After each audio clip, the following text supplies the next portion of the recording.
Call Gulfstream Motorsports for a diminished value report. Due to my 28 years experience in the auto salvage business, I'm very good with wrecks. So if your car's been involved in a wreck, call me for a diminished value report. Call 727-541-1741. You may be owed some money for the lost value of your repaired vehicle. And visit us at GulfstreamMotorsports.com. Tune in to the Shrink and Wrap Show here on Tan Talk Radio. Our stories and our topics will include, but are not limited to, everyday issues. We're here for you, for our listeners. We want to know what's important to you. So again, don't miss us on Tan Talk Radio. Tune in again, Shrink and Wrap Show. We'll see you then. That's the Shrink and Wrap Show every Thursday from 3 to 4 p.m. right here on the Tan Talk Radio Network. This is the Tan Talk Radio Network.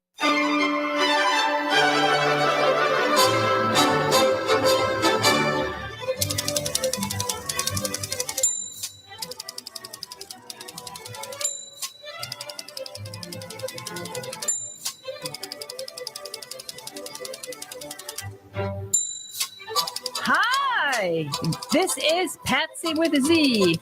Welcome to Joy on Paper, a program for writers and those who dream of writing, and for everyone who wants to know the story behind the book. Coming to you from glorious Clearwater, Florida, the perfect place for writers to write and readers to enjoy a good book. And today it's all things Kensington. Oh boy, oh boy, oh boy. I've got two Kensington authors and I have a Kensington book buzz. Wow, this is going to be a great day. And I'm so happy to welcome to Joy on Paper, Kate Conti. Hi, Kate. Hi there. Thank you so much for having me. All right. Well, you know, I love this book, Which Way Out? Because I just like the concept that somebody can become a witch a bit later in life. Yeah, it's fun. It was fun to come up with. I really loved bringing Violet's past into her life and really disrupting what she had going. So that's what I'm glad you said fun, because it is fun. And Violet Mooney, of course, I think is a great character. And I think it gives us all hope that maybe one day we will wake up and be a witch. I would love to be a witch. I have some things I really, really want to do. Oh boy, oh boy, could I wiggle my nose? There's some stuff. Some people would be in big trouble if I became a witch. Me too. I've always been fascinated by witches. I always wanted to write about them. So writing this series was really just a dream come true. And so this is the third book. Third book. And I like very much, one of the things, it's so wonderful when an author finds a character that, they really just jump into and enjoy writing about. And one of the things I like about your book, you start off with acknowledgments, which are often put at the back of a book, but you start off with the acknowledgments, and it reminded me of Mary Higgins Clark, because she told me she always liked to start off at the beginning with the acknowledgments, because the people that made it possible for her to do her books should never be forgotten, or were never out of her mind. She was always so grateful to everybody. And of course, you make your acknowledgments. One, of course, to Larissa Ackerman, who is just, she's terrific. I mean, there's nobody in the business. I mean, she's fast, you ask her for something and she does it. She's just absolutely wonderful. Oh, yeah. And then, she's amazing. Tell us about your editor. Yes. Well, John, my gosh, what can I say about John? He was my first editor. So my very first series was published through Kensington as well, under my real name, Liz Magavro. And John he taught me everything I know about publishing. He is an amazing editor. He is always just on top of it. I would never want to get on his bad side, but he's been such fun to work with. And just so helpful in teaching me what I know about publishing. Well, I hope I don't fracture his last name, but it's John Skog. I was doing it earlier. I was saying it right. Scognamiglio, right? Scognamiglio, yes. So I think the G is, as an Italian, I could say I think the G is silent. Scognamiglio. Scognamiglio. Okay, well, John I know he's the editor for lots of wonderful Kensington authors, and everybody loves him. Yes, he's fabulous. So, did you come out with the idea? As you said, your other series was with Kensington. Did you come out with the idea, or did they come out with an idea for you? How did that work?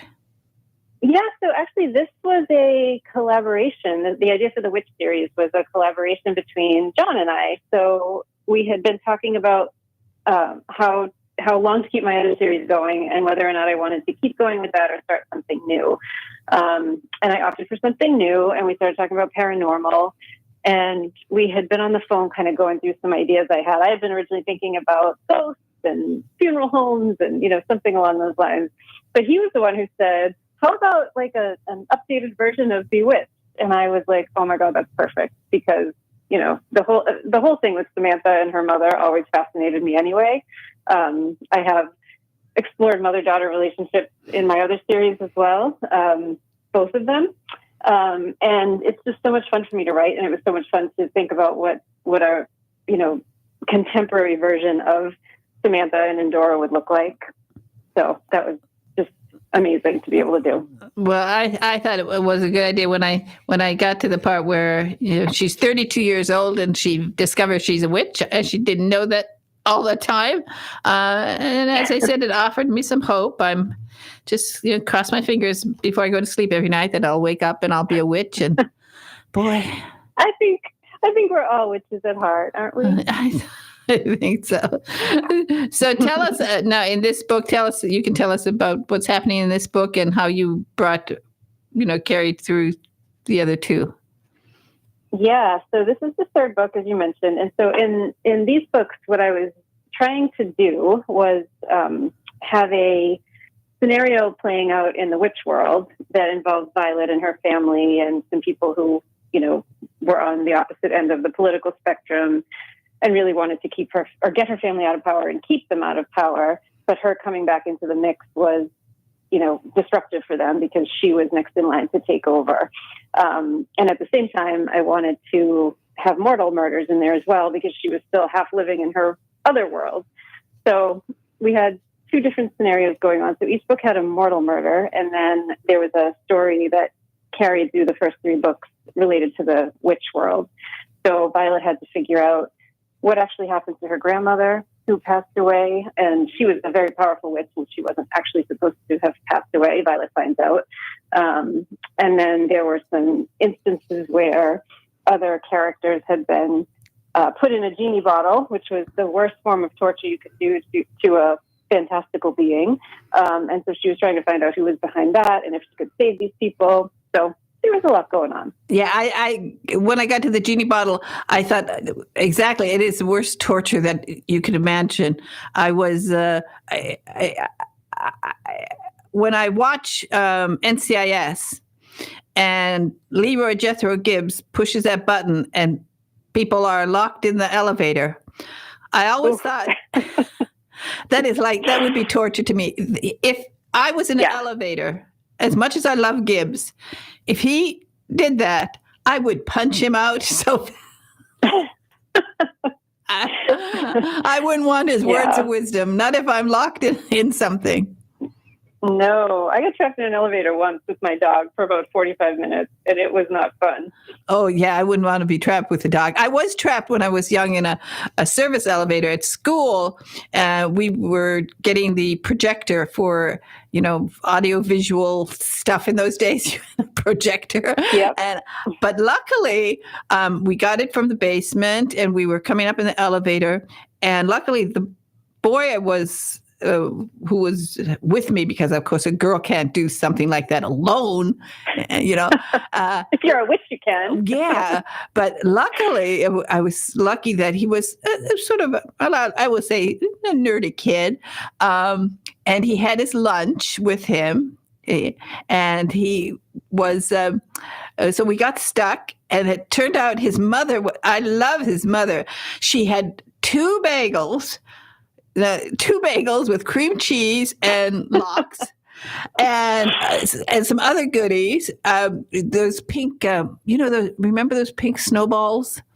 Yeah, the coconut. Yeah. I thought, gee, I loved his mother.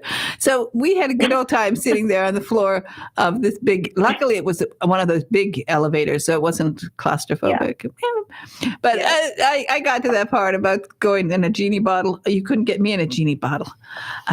No.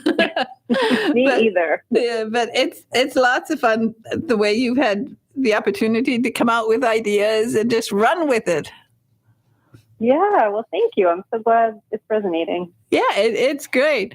And, now it's nice. Now we're through the pandemic, so perhaps it's easier to get out there and meet people and do events. Yeah. I know that you're involved quite a bit with Sisters in Crime, aren't you? Yes. Yeah, I've been a member of Sisters in Crime from way back before I was published and even knew how to go about getting published. And I actually credit them for me getting published in the first place. It was definitely through the connections I made at Sisters in Crime that got me here. So it inspired you. So you attended or got involved in Sisters in Crime just as a reader? Yeah, well, so when I graduated from grad school, I knew I wanted to start writing books. I figured out that I wanted to write mysteries, and I didn't know what to do or where to start. So I was like, well, I'll just look for conferences to go to and figure this out. So I started Googling, as anyone would do. And I found the New England Crime Bake Conference, which was right in my backyard at the time. So I started going to that I was in my 20s. So as an aspiring writer, and I just started meeting people. I ended up joining Sisters in Crime. I joined the New England chapter, and then just kept getting involved and, expanding my connections. And it was through Sisters in Crime, New England, when my agent had reached out to them for writers. He wanted to work with writers to develop proposals for cozies. And at the time, it was Sheila Connolly who was the president, and she put the ask out to the whole membership and offered up the opportunity to talk to this agent.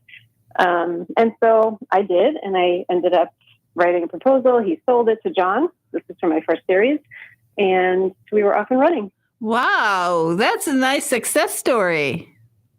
Yeah, I like to say after 10 years of trying really, really hard, it happened overnight. But you had fun in the years that you were trying to, so that's fun, and it does give people hope, and it opens up the idea that people should attend these events. Oh, totally. It was the best thing I ever did. And the minute I walked into the very first Crime Bake, again, I didn't know anybody, not a soul.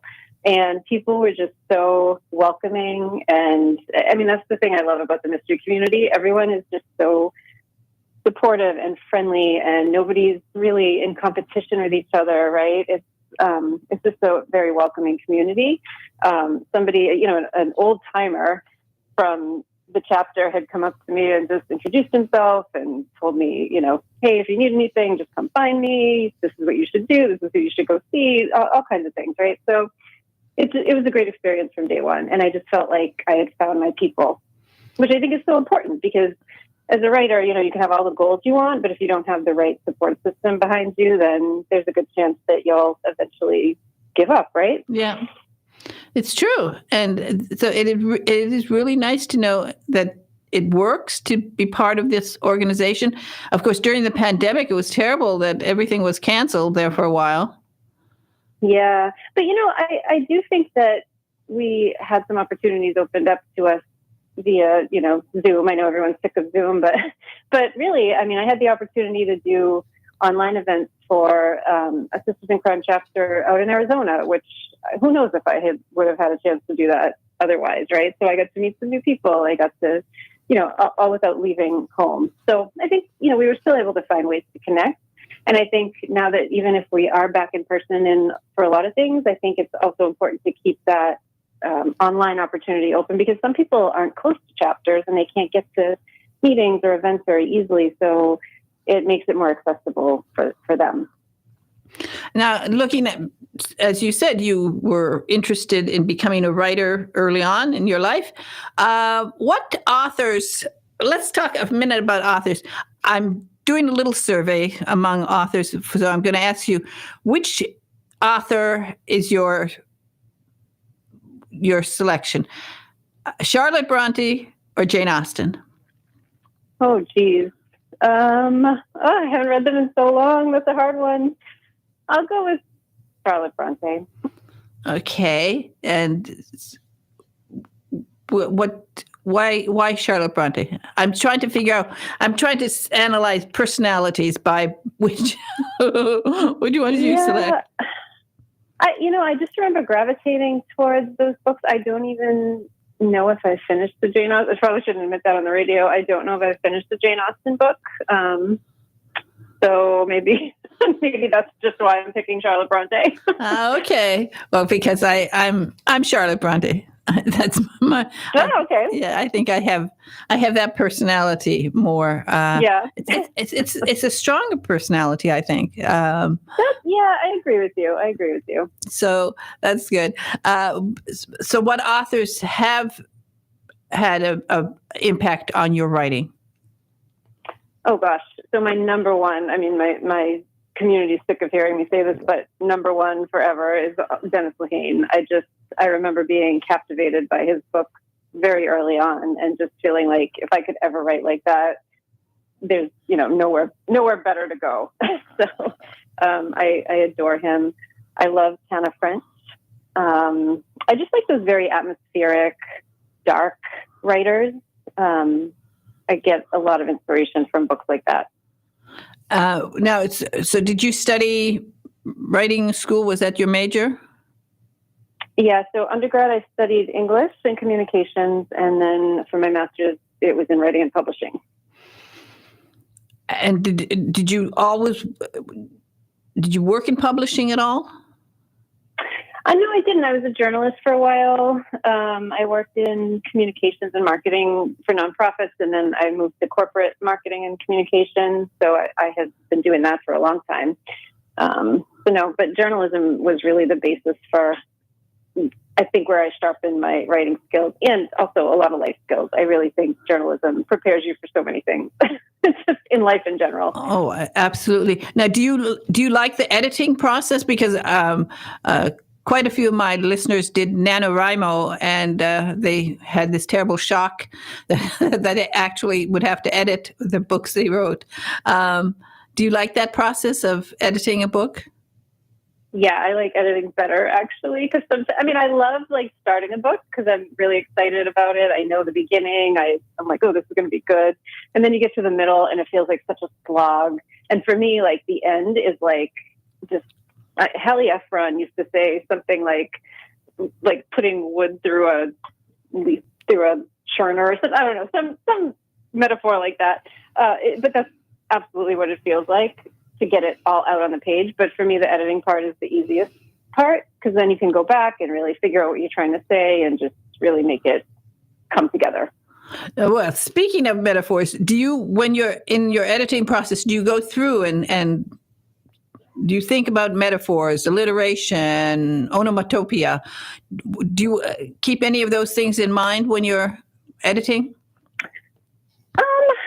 Not really. I mean, sometimes I think about metaphors and ways to kind of play on words and that kind of thing. But no, I'm really just focused on making the story crisp and bringing out the characters and making sure that they are, operating to what people would expect of them and the ways in which they're telling the story. So I'm really just, I think, focused more on characters and plot.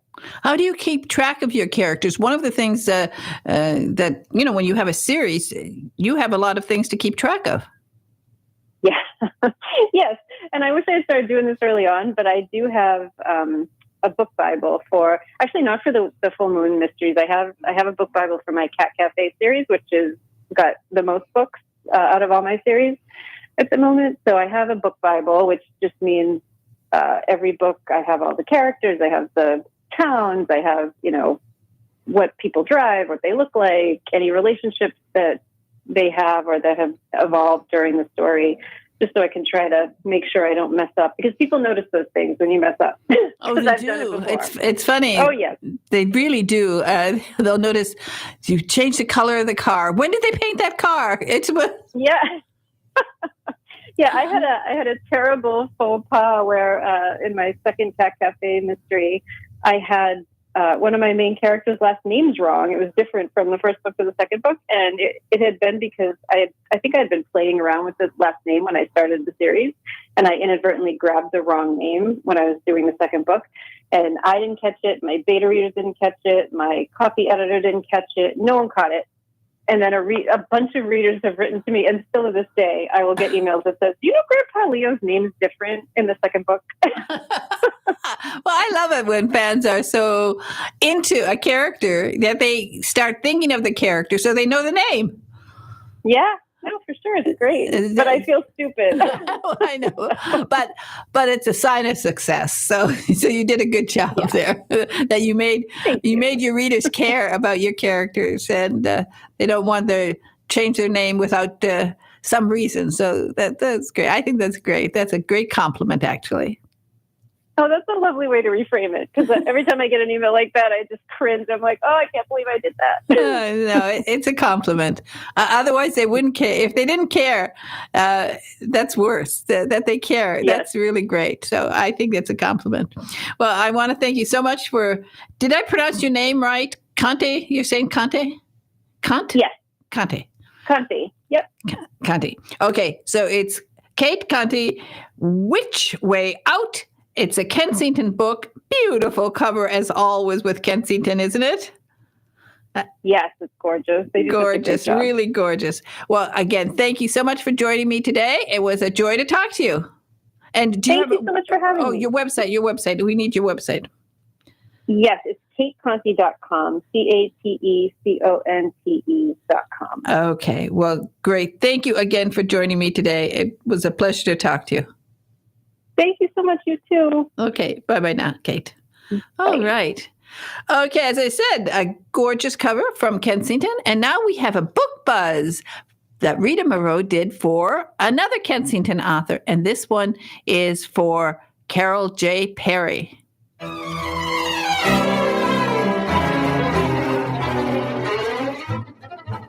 Hello, fellow mystery lovers. This is author Rita Moreau reporting for Joy on Paper with a mystery that will keep you turning the pages. Carol J. Perry's Now You See It. Sometimes 13 is a lucky number, and for fans of Carol J. Perry's Witch City Mystery series, it is with this latest installment that features Lee Barrett, the program director for Salem, Massachusetts, local station WICH-TV. In Now You See It, Lee and her husband, Detective Sergeant Pete Mondello, are settling into their new home. The honeymoon is over, and Lee is back on the job as program director for Salem's WICH-TV, recently promoted to historical documentary chief executive. Her first project is to promote Salem's new International Museum. Seems easy enough. She loves looking at their collection and doing research about Salem's long ago days as a shipping capital. That is until the driver of a truckload of antiquities turns up dead. Soon Lee and Pete are dredging up clues along with a hearty crew of helpers. Aunt Ibby, a former librarian, offers her advice, while a local practicing witch, River North, has some ideas too. And of course, Orion, Lee's clairvoyant cat, has his own ideas. But when a ship motto in the exhibit's collection appears to be haunted, Lee will have to dive into her own treasure trove of psychic gifts. For author Carol J. Perry, juggling details and coming out with twisty plots is her specialty. After all, she was born on Halloween Eve in Salem. Special thanks to Kensington Publishing for another great cozy mystery. Pre-order Now You See It by Carol J. Perry and expect the unexpected in a mystery that features a memorable cast of characters and lots of page-turning fun. This book will be released on September 26, 2023. Now You See It. Book number 13 in Carol J. Perry's Witch City Mystery series is available online.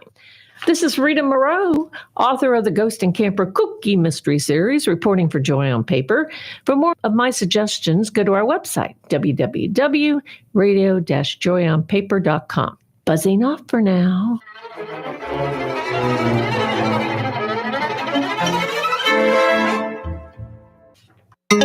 This is the Tan Talk Radio Network. Have you ever faced disaster? The Red Cross is always there for you.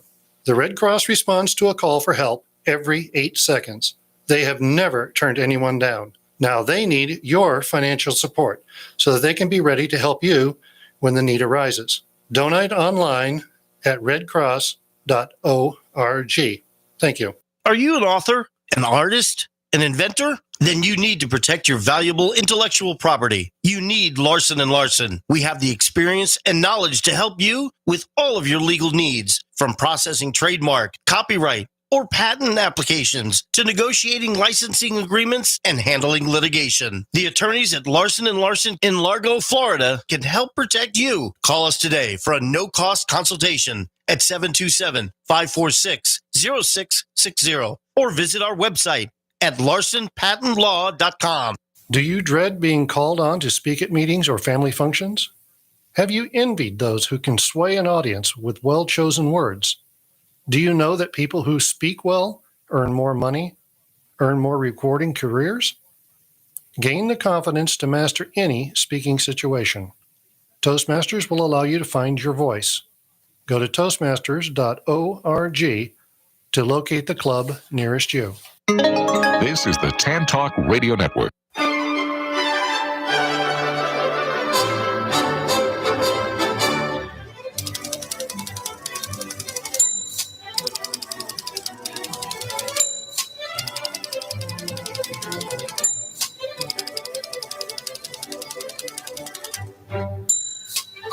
Hi, this is Patsy with a Z, and I am back with my next guest, another Kensington author. And I am so happy to welcome Emmeline Duncan to Joy on Paper. Hi, Emmeline.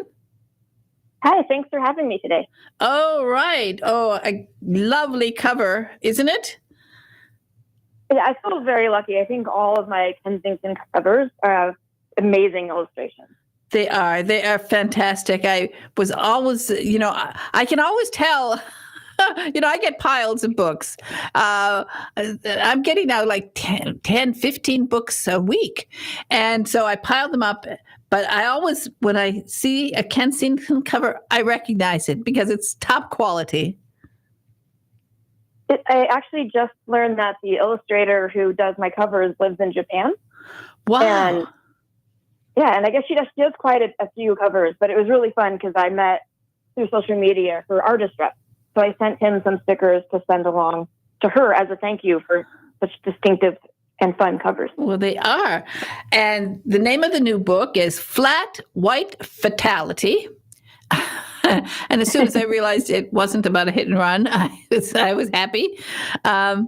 Very, very nice cover and a wonderful story. This is a great series that you come out with.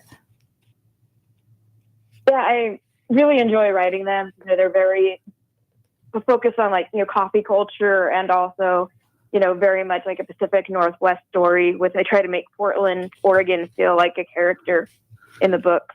Well, you certainly do, and I think that's lovely because one of the things I know that entire area is so popular with writers because they have all these writing retreats and all of these events to go to up there that really make it a very welcoming place for writers. Well, definitely, and I think a lot of the retreats are popular because the coastline in the Pacific Northwest, the ocean, it's really beautiful and it's really mellow year round. It's not that hot in the summer. It rarely gets that cold. And so it makes it a perfect place, kind of like moody with fog to go and just write, for a while and to see friends. And then, we're lucky in the Northwest. We have some really fantastic book festivals. In Portland, there's the Portland Book Festival, which is downtown, happens around our art museum and some churches that ring the art museum. And there's, these churches will fill up with readers, to support the writers that are there. And I feel super lucky. to be here. Yeah, it is a great atmosphere for writers because it's funny. I mean, I live in a gorgeous place here in Clearwater, Florida, but we don't have a lot of writing events. We don't have a lot of these retreats or places for writers to go, or even places for a writer to have a book release, because they just don't have it organized here. And that's a shame, because writers need an encouraging atmosphere. There is one really big crime writing conference in Florida each year called Food Fest. Yeah. And it happens kind of near Miami. And it's, I know I forget what Mr. Writers America is one of the sponsors. And at least that's one way to start building a community. But yeah, like one thing also we're lucky in Portland, because I mean, a lot of people have probably heard of Howell's Bookstore, which is like an entire city block, multiple stories bookstore. But we also have a lot of smaller indies that have really strong, like a smaller neighborhood feel to them. And they feel like, they're very distinctly different stores. And so all of that, I think, really helps, just having that, a lot of access to really fantastic book selections, a really great library. I'm always amazed at how much the local Multnomah County Library invests in like ebooks and audiobooks, in print. And the branches have really great maker labs for teens, and their branches are set out all over the city to try to make sure everyone has access to books. And I think that's also a big reason why we're have so many writers, is that when it makes it easy for people to like start reading books when they're young, you're more likely to write them when you're older. Exactly. So tell us about this series, Ground Rules. Great title. And obviously, I think you must like coffee. Did you ever work as a barista? I actually did when I was in college. I worked at an on-campus coffee shop, although I actually bought my first espresso maker when I was 14. Wow. And I played around. Yeah. And I remember because I lived with my grandfather, and I made him one of my first cups. And it's funny, he's grew up like in a really strong Swedish American like family. They drink coffee like all day, but I think it was his first espresso, and he was up till like 4 a.m., which was kind of funny for someone that's actually used to coffee.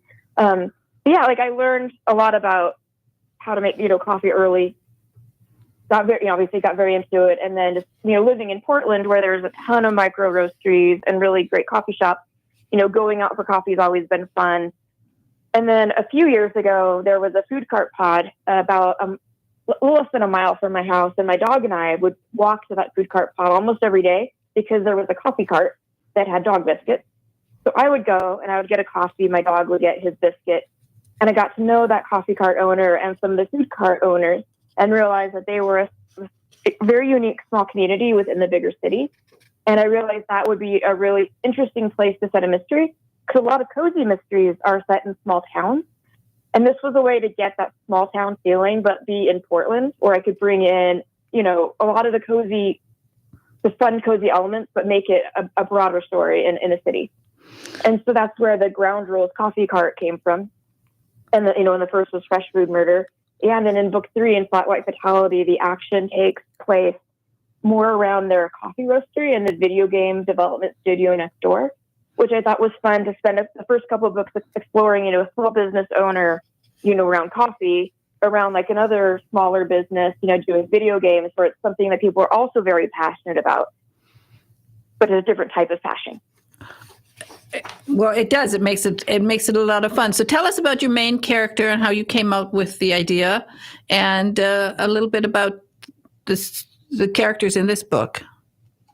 Well, my main character, Sage Kaplan, is the daughter of a very notorious con artist, and her father's a police officer. And being the daughter, like her mom sort of almost trained her when she was a kid. And so Sage is very good at reading people. And if she wanted to be, she probably could be herself like a really good con artist, but she's way too principled because of her dad. And she starts the coffee company with her best friend, Harley. And Harley is like a genius with roasting. Sage is really good with people. She's a fantastic barista, but she's really good at the marketing and the kind of the human management side of the business, where Harley is like the creative genius of roasting and making sure their product is impeccable. And in this third book, so we spent a lot of time with Sage and with her boyfriend Bax, because he's the co-owner of the video game development company next door. And there is an Australian employee who we meet from the beginning, and she's a little too hardy, and you start realizing she's not quite what she seems. And she's actually the person that's found dead in Sage's roastery. And Sage's business partner, Harley, is one of the suspects. And then we also get to know some of the people in the video game development studio. We have Kat, who is an immigrant from Russia. And we have Noah and a few other guys who are all very passionate about video games and what they do. And they all have reasons why they could have killed Robbie. Yeah, I love the name of it, Grumpy Sasquatch. We in Portland, we have a lot of like Sasquatch imagery. You'll like different like one of my favorites is like it's a drawing of a Sasquatch, and it's like world hide and seek champion.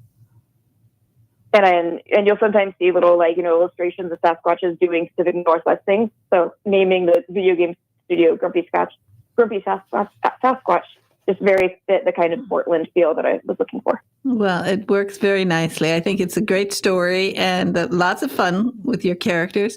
So now that we're through the pandemic and everybody can get out there again and do things, one of the things I was wondering, now for you, obviously, loving writing, have you ever visited or made a pilgrimage to an author's home, somebody that you really admired?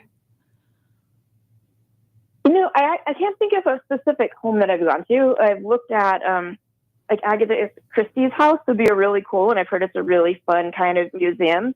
And kind of hilariously, I don't know if you saw the article. I think it was like a week or two ago. The road to it was actually blocked off, and there were like 200 tourists like stuck in her home. Yeah. It made me laugh because I'm like, this could be the perfect cozy mystery.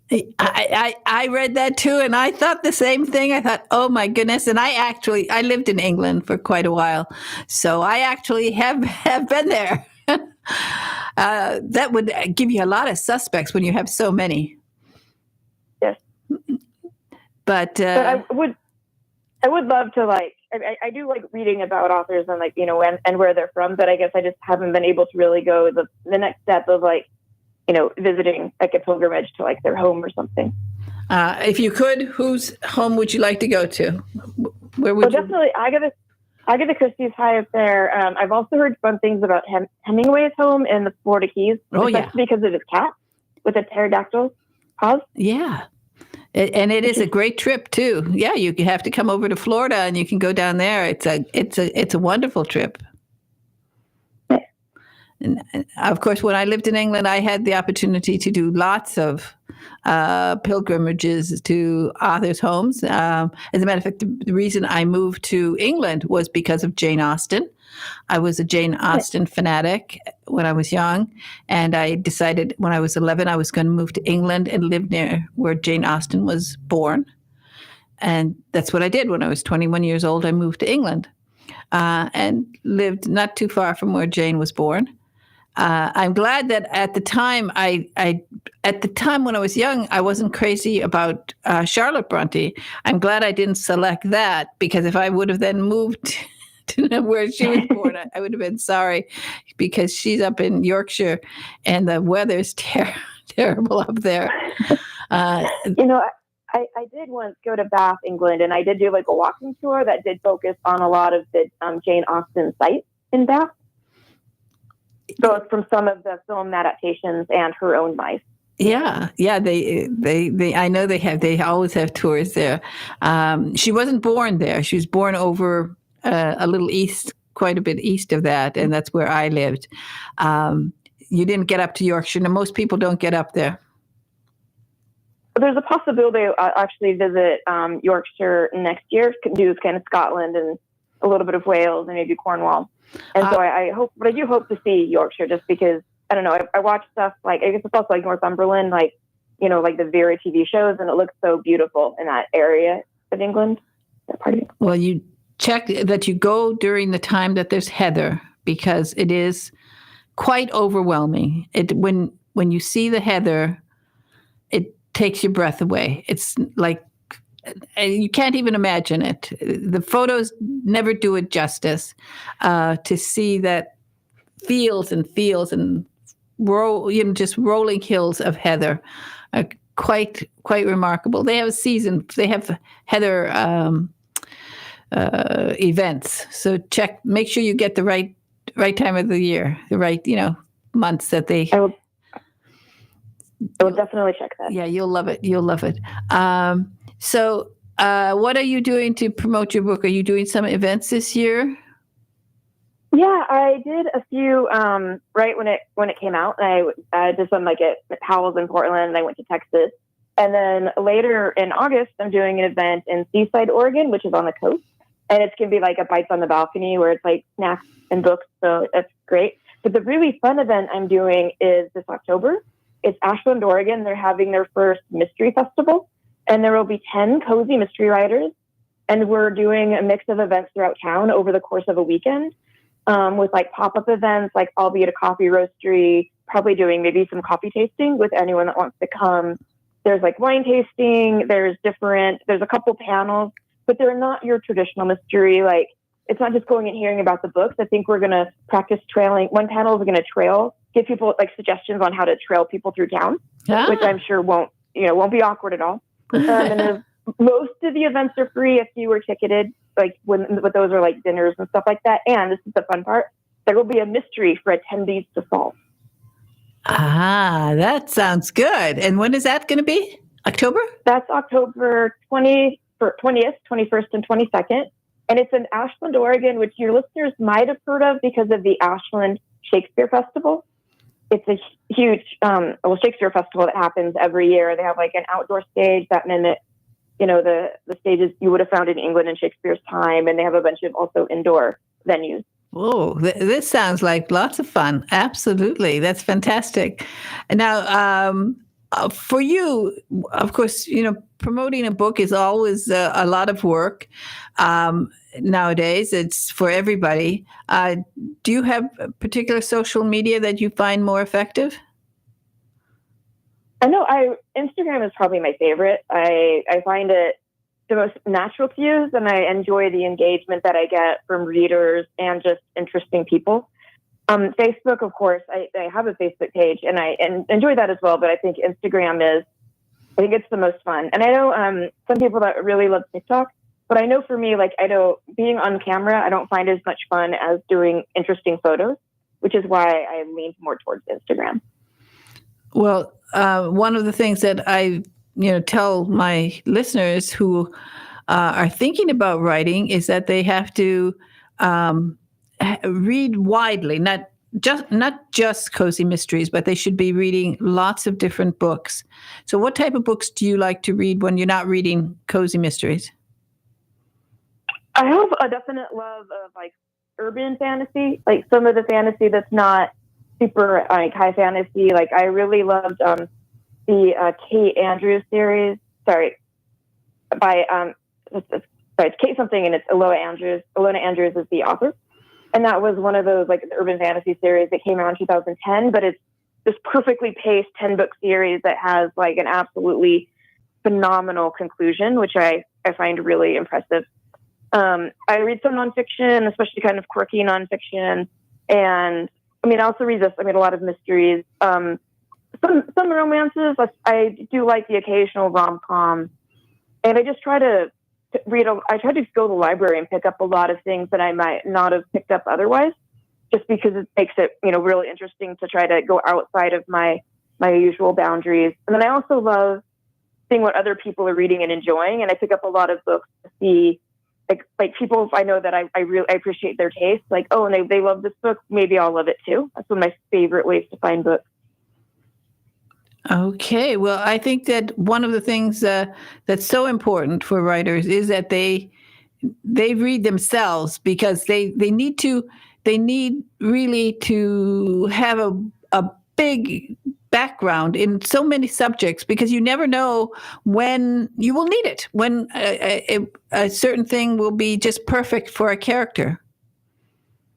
It's very true, and it's funny how you'll be listening to listening to some podcasts while cleaning or doing something, and then one of those little facts that you hear will click in to changing the entire scope of your novel, or it'll really add something to a scene. And I know for me, it's also fun just talking with people that are passionate about whatever job they have, because we all have things that we love, and it's really fascinating to look at why people love them.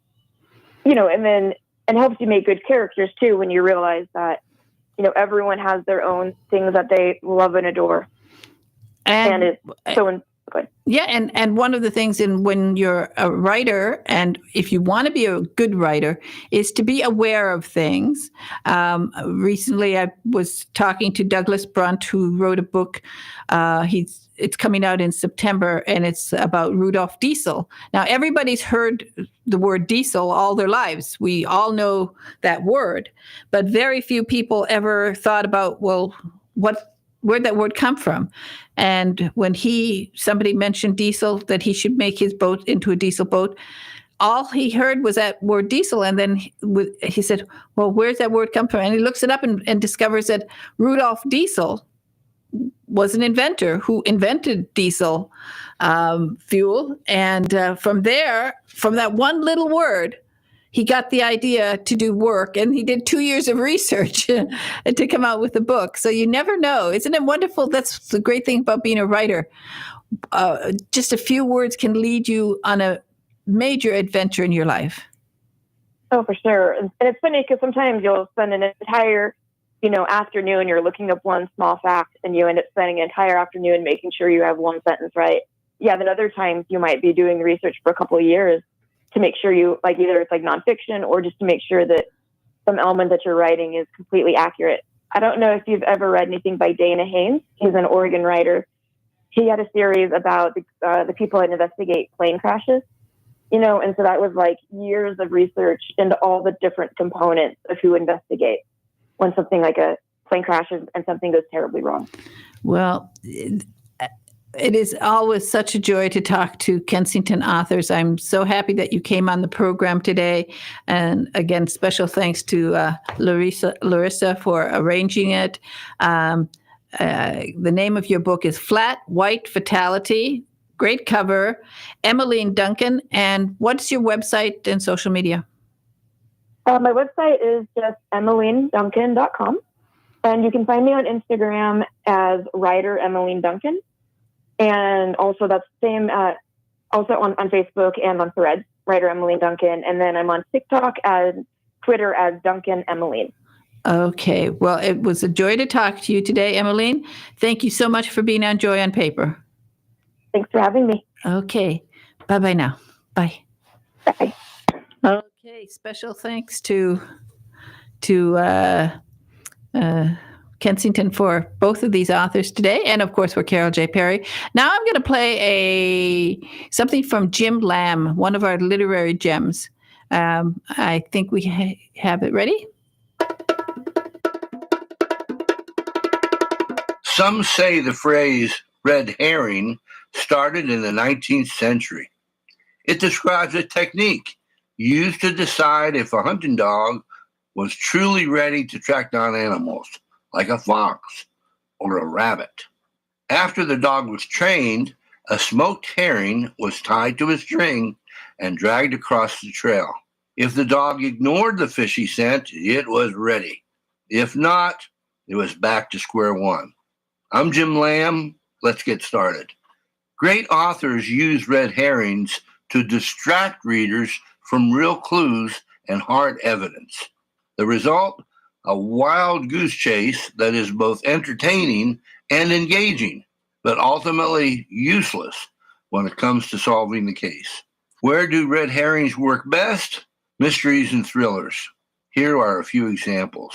In The Sixth Sense, well-crafted herrings were so well placed that people paid to watch that film over and over and over again, trying to figure out what really went on.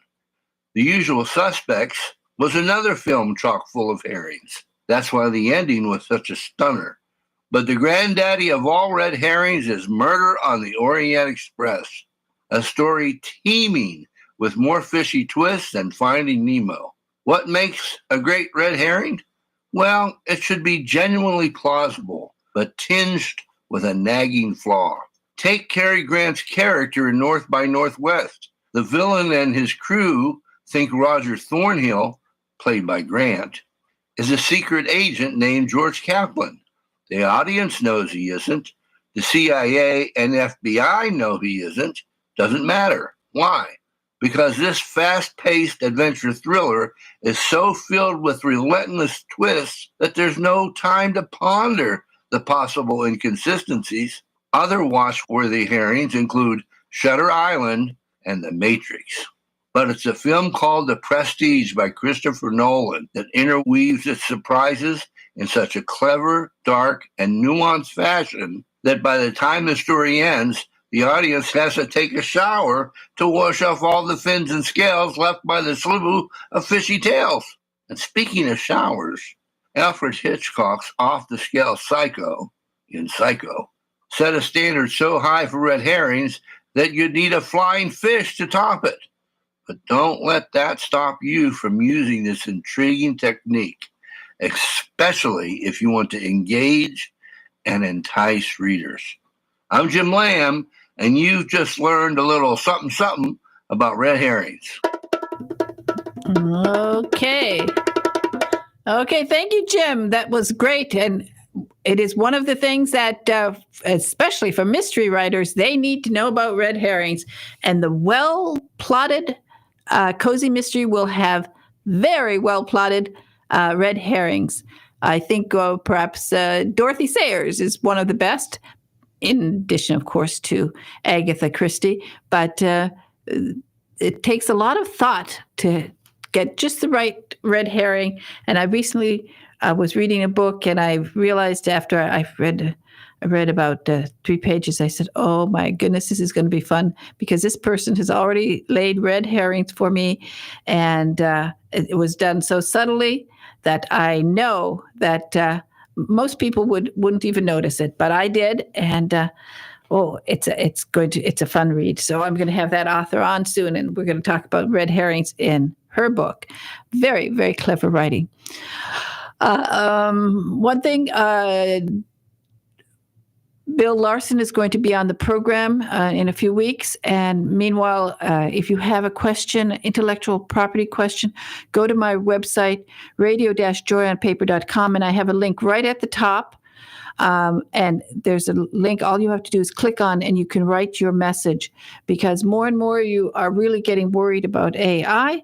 And he has some thoughts on one of the things. It's sort of a combination of AI and just the scams that are going on out there. Now, the newest scam apparently is that scammers are telling authors that they can detect AI, and all you have to do is hire them, and they will go through AI and find out if your book is being scammed. So scammers are scamming about scamming. So it's a complicated thing. But if you have a question for Bill Larson, who is our legal eagle, please send it to me, and just go to my website, radio-joyonpaper, and fill out the form, and we will ask Bill, because he is on top of it, because he is a member of APLA, which is the Intellectual Property Association. If your lawyer is not a member, I had an intellectual property lawyer just out of college, just out of his bar exam, and he wasn't part of any organization. And oh boy, did I pay for that, because he didn't know what he was doing. So you have to make sure when you have an intellectual property lawyer that you have somebody who is a member of the biggest organization of intellectual property lawyers in the world. Meanwhile, just remember what I always tell you. One of the joys of life is to see your words on paper, to hear them in an audible book, or if you're very, very lucky, to hear those magic words, lights, camera, action, and your book will be turned into a major motion picture, streaming video, or perhaps a series on the Hallmark Channel, like we are hoping for Carol J. Perry, who is now up to book 13, which you can pre-order. It's called Now You See It, and it's Carol J. Perry. Just go to the Amazon website and pre-order it, and you will have it out just in time, a little before Halloween, because she was born on Halloween Eve. Anyway, meanwhile, say something nice to somebody. I will say something nice to Big Ed in the control room. I'm going to say it very fast. He saluted me. I saluted him because I should have been a general, and I'd be out there kicking some tushy. Bye-bye now.